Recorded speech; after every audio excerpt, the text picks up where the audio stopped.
यकीन मानो दोस्तों, इस दुनिया में सभी को यही लगता है कि मेरे जीवन में जो दुख है ऐसा किसी और के जीवन में नहीं है।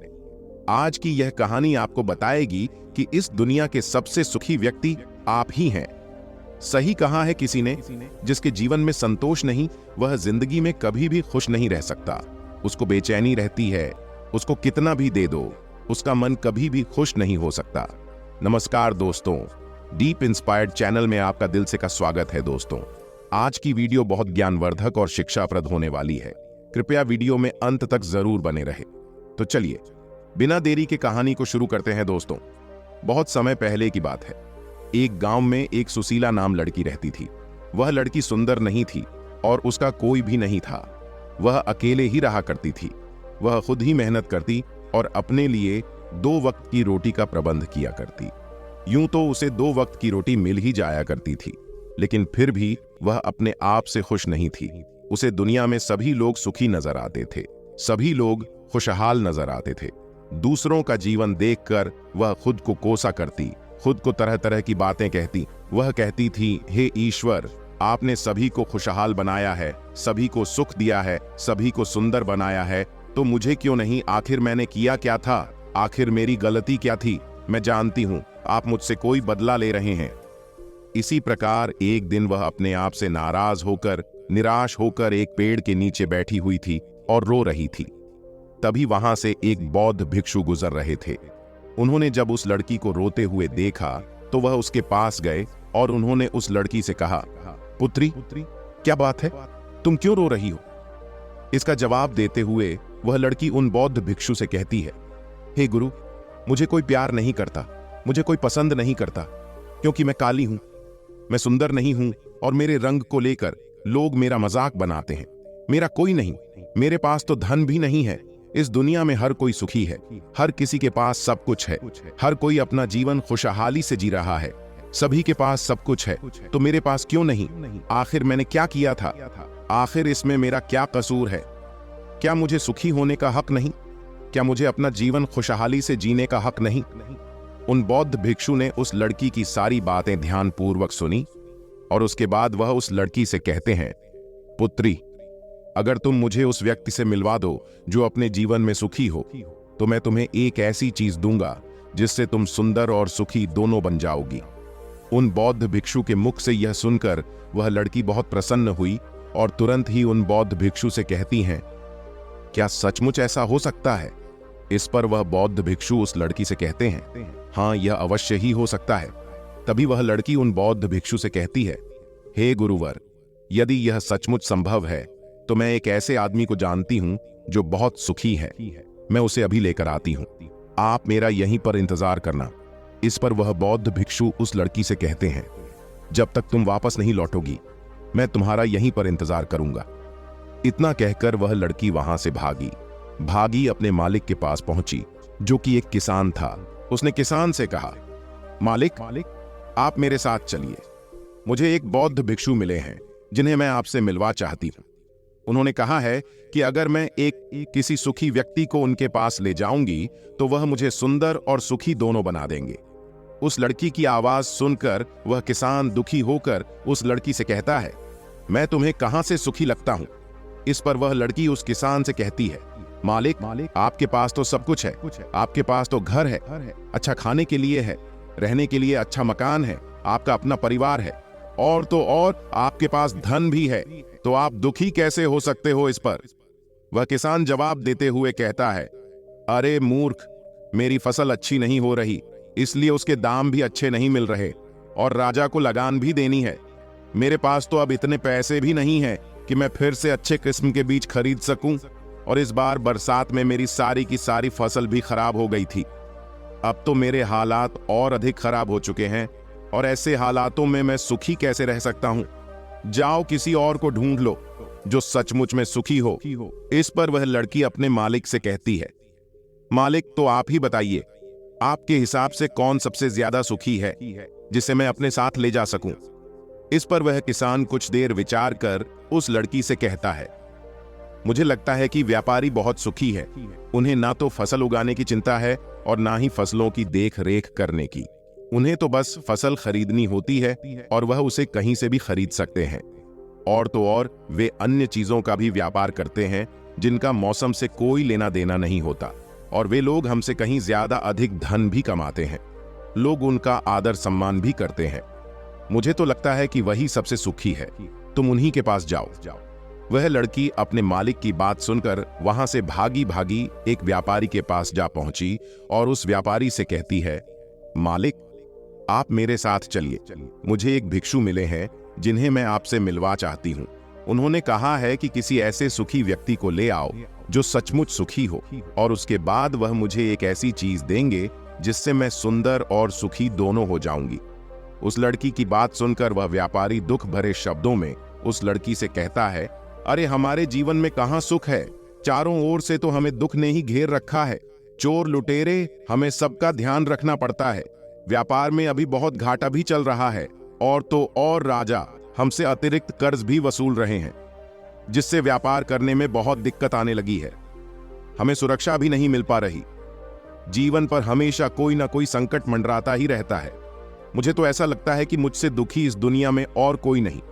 इस पर वह लड़की उस व्यापारी से कहती है, परंतु मालिक, आपके पास तो इतना धन है, आपके पास इतनी जमीन जायदाद है, आपके पास इतना अन्न है, रहने के लिए इतना बड़ा मकान और खाने पीने के लिए हर प्रकार की सुविधाएं हैं, इसके बाद भी आप दुखी हैं।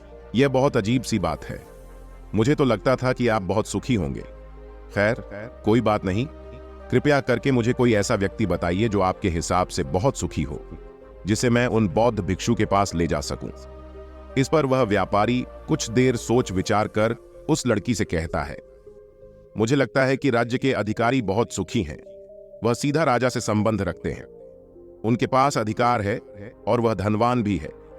वह चोर लुटेरे और डकैत से भी नहीं डरते, और वही लोग हमसे धन भी वसूलते हैं, और हमें उनके सामने उनके आदर में झुकना ही पड़ता है, और सभी लोग उनका बहुत मान सम्मान भी करते हैं। मुझे नहीं लगता कि उनके जीवन में कोई भी दुख होगा, और मुझे लगता है कि वही सबसे से सुखी है। काश मैं भी राजा का एक अधिकारी होता, तो मैं भी अपना जीवन आराम से बिता रहा होता। इस पर वह लड़की उस व्यापारी से कहती है, मालिक, क्या आप किसी अधिकारी को जानते हैं? क्या आप मुझे उनसे मिलवा सकते हैं? मैं उन्हें अपने साथ ले जाऊंगी। अगर वह सबसे सुखी हुए तो इसके बाद मुझे वह बौद्ध भिक्षु कुछ ऐसी चीज मुझे देंगे जिससे मैं भी सुंदर और सुखी हो जाऊंगी। बताइए ना, आप मुझे किसी अधिकारी से मिलवा सकते हैं। मैं आपकी बहुत आभारी रहूंगी। व्यापारी को उस लड़की पर दया आ गई। उसने उस लड़की को एक अधिकारी से मिलवा ही दिया जिसे वह व्यापारी जानता था। लड़की ने अधिकारी से मिलने के बाद उस अधिकारी से कहा, मालिक, आप मेरे साथ चलिए। मुझे एक भिक्षु मिले हैं जिन्हें मैं आपसे मिलवा चाहती हूँ। उन्होंने मुझसे कहा है कि अगर मैं एक सुखी व्यक्ति को उनसे मिलवा दूंगी तो वह मुझे एक ऐसी चीज देंगे जिससे मैं सुंदर और सुखी दोनों हो जाऊंगी।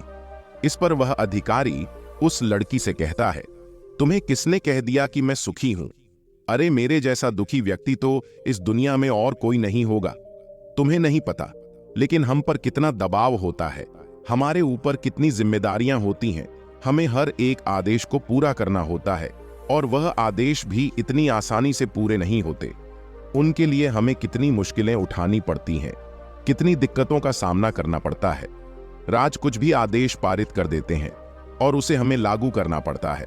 जनता का गुस्सा और तरह तरह की मुश्किलें, सभी परिणाम हमें ही झेलने पड़ते हैं। और तुम्हें लगता है कि मैं सुखी हूं? ऐसा कुछ भी नहीं है। अगर वह भिक्षु तुम्हें सुखी कर दे तो तुम उसे मुझे भी मिलवा। मैं भी तो सुखी होना चाहता हूं। मुझे भी अपना जीवन खुशहाली से बिताना है। भला अधिकारी बनकर मुझे क्या मिला? रोज रोज की तरह की तनाव। इस पर वह लड़की आश्चर्य से उस अधिकार से कहती है, मालिक, जहां तक मैं सोचती थी कि आप सबसे सुखी हैं, लेकिन आप भी सुखी नहीं लग रहे। परंतु आपको क्या लगता है, इस दुनिया में कोई ऐसा व्यक्ति है जो सबसे सुखी होगा? क्या आप मुझे बता सकते हैं? मैं आपकी बहुत बहुत आभारी रहूंगी। उस लड़की की सारी बातें सुनने के बाद उस अधिकारी को उस लड़की पर दया आ गई। उस अधिकारी ने उस लड़की से कहा, देखो, मुझे तो ऐसा लगता है कि इस पूरे राज्य में एकमात्र व्यक्ति ही सुखी है, और वह है इस राज्य का राजा। मुझे तो केवल वही सुखी लगते हैं। उन्हें किसी की सुननी नहीं पड़ती। वह नियम बनाते हैं, आदेश देते हैं, सुरक्षा से घिरे रहते हैं और सब उनके सामने झुकते भी हैं। न उन्हें धन की कमी है और न जमीन जायदाद की। सारी धरती को उन्होंने जीत लिया है। वह सबके मालिक हैं और सबसे उच्च वही है जो एकमात्र सुखी व्यक्ति है। काश मैं भी किसी राजा के घर पर जन्मा होता तो आज मैं भी बहुत सुखी होता। उस अधिकारी की यह सारी बातें सुनकर वह लड़की उस अधिकारी से कहती है, मालिक, आपसे एक विनती है, क्या आप मुझे एक बार राजा से मिलवा सकते हैं? कृपया कीजिए, आपका बहुत एहसान होगा। बस एक बार मुझे राजा से मिलना है। मैं उनसे कुछ पूछना चाहती हूँ। लड़की का चेहरा देखकर अधिकारी को लड़की पर दया आ गई। उसने कहा, चलो ठीक है, मैं अभी राज दरबार ही जा रहा हूँ।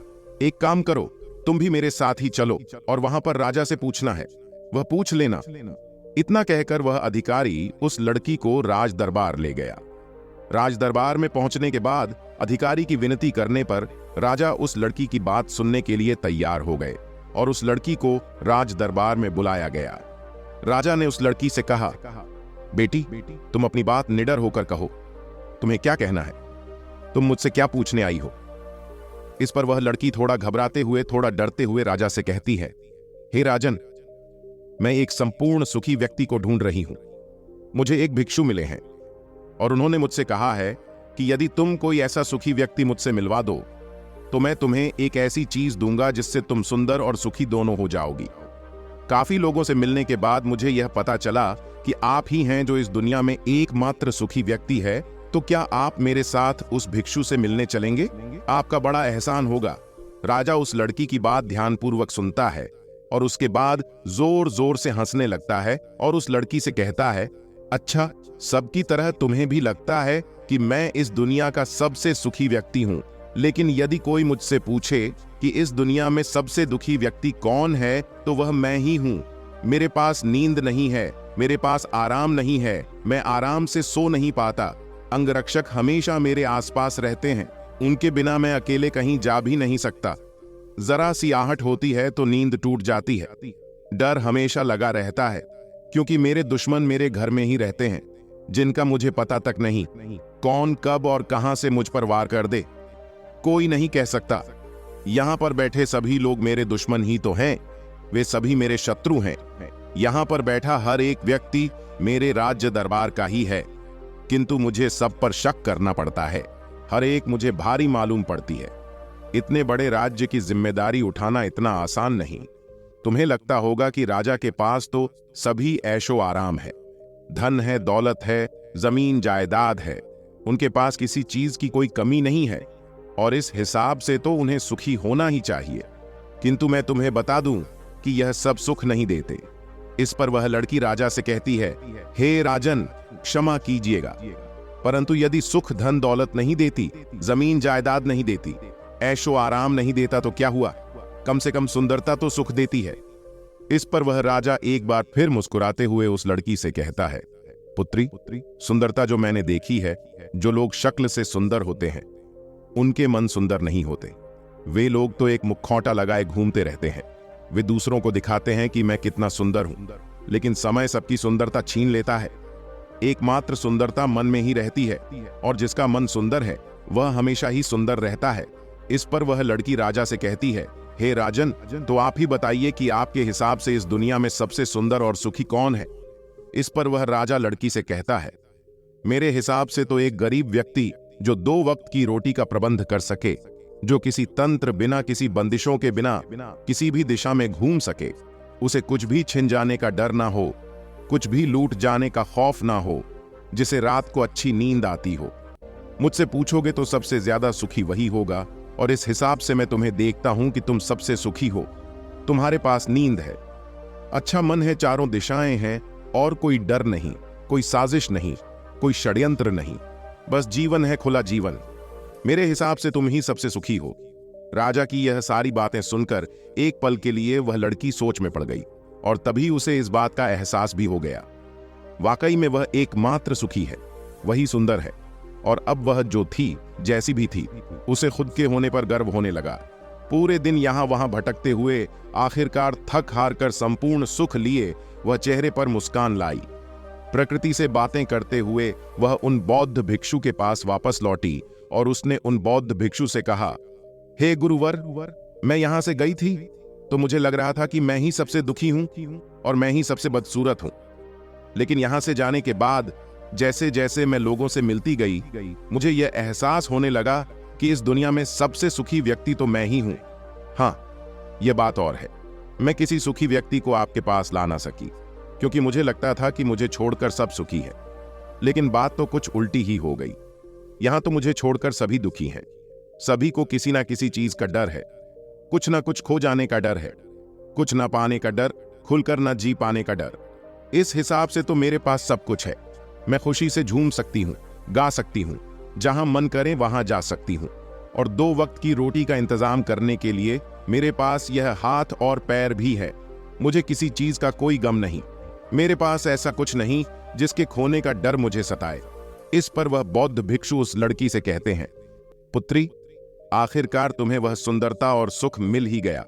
अब से तुम सुंदर और सुखी हो। यह कहकर वह भिक्षु वापस अपने आश्रम लौट गए, और वह लड़की भी अब जान चुकी थी कि वही सबसे सुंदर और सुखी है। अब उसे किसी बात का कोई गम नहीं था। वह कभी अपने आप पर अफसोस नहीं करती थी, बल्कि वह अपने आप में हमेशा खुश रहती थी, हमेशा मस्त रहती थी। दोस्तों, हमें भी ऐसा ही लगता है कि हमारे पास कुछ नहीं और सामने वाले के पास सब कुछ है। वह कितना सुखी है, उसके पास हर चीज है, हर ऐशो आराम है, हर सुविधाएं हैं। किंतु ऐसा है नहीं। यह केवल आपके देखने का नजरिया है। असली सुख तो आपके पास ही है, और वह है संतुष्टि। यदि आप अपने आप से संतुष्ट हैं, आपके पास जो कुछ भी है उसमें यदि आप खुश हैं, तो आपको कोई भी गम डरा नहीं सकता, आपको कोई भी दुख परेशान नहीं कर सकता। किंतु हमारी सबसे बड़ी तकलीफ यही है कि हम खुद को नहीं बल्कि दूसरों को ज्यादा देखते हैं। दूसरों से हम ज्यादा प्रेरित होते हैं, और उनकी खुशी देखकर हमारे भीतर ई का भाव उत्पन्न होने लगता है। हमें तकलीफ होती है कि उनके पास इतना सुख कैसे है और हम इतने दुखी क्यों हैं। हम केवल उनकी तरफ ही नजर गड़ाए हुए हैं। हमने तो अपने पास देखा ही नहीं हमारे पास क्या है। हम उस पर कभी ध्यान नहीं देते, बल्कि हम तो हमेशा इस पर ध्यान देते हैं कि हमारे पास क्या नहीं है। और यही नजरिया आपको दुख और तकलीफ की ओर ले जाता है। आप चाहकर भी सुखी नहीं रह पाते, क्योंकि आपने अपना नजर क्या नहीं है उस पर गड़ा रखा है। वहीं पर यदि आप इस तरह से सोचें कि मेरे पास बहुत कुछ है, रहने के लिए अच्छा घर है, खाने के लिए अच्छा खाना है, पहनने के लिए अच्छे कपड़े हैं, कम से कम 2 वक्त की रोटी का आपके लिए इंतजाम भी हो जाता है, लेकिन बहुतों के पास तो यह भी नहीं होता, तो क्या आप सुखी नहीं हैं? क्या आपके पास वह सब नहीं है जो उनके पास नहीं? जरा एक पल के लिए सोच कर देखिएगा। तो दोस्तों, उम्मीद करता हूं आपको इस कहानी से जरूर बहुत कुछ सीखने को मिला होगा। यह कहानी आपको कैसी लगी हमें कमेंट बॉक्स में कमेंट करके जरूर बताएं, और इस वीडियो को लाइक भी जरूर करें, और साथ ही इस वीडियो को अपने दोस्तों के साथ जरूर शेयर करें, ताकि उन्हें भी इस कहानी से कुछ सीखने को मिल सके। कि ऐसी ही प्रेरणादायक और बुद्धा स्टोरी सुनने के लिए हमारे चैनल डीप इंस्पायर्ड को सब्सक्राइब करके बेल आइकन को जरूर दबा दें, ताकि आने वाली अगली वीडियो की नोटिफिकेशन आपको मिल सके। इस वीडियो में बस इतना ही। मिलते हैं अगली वीडियो में। जब तक के लिए अपना ख्याल रखिएगा। धन्यवाद।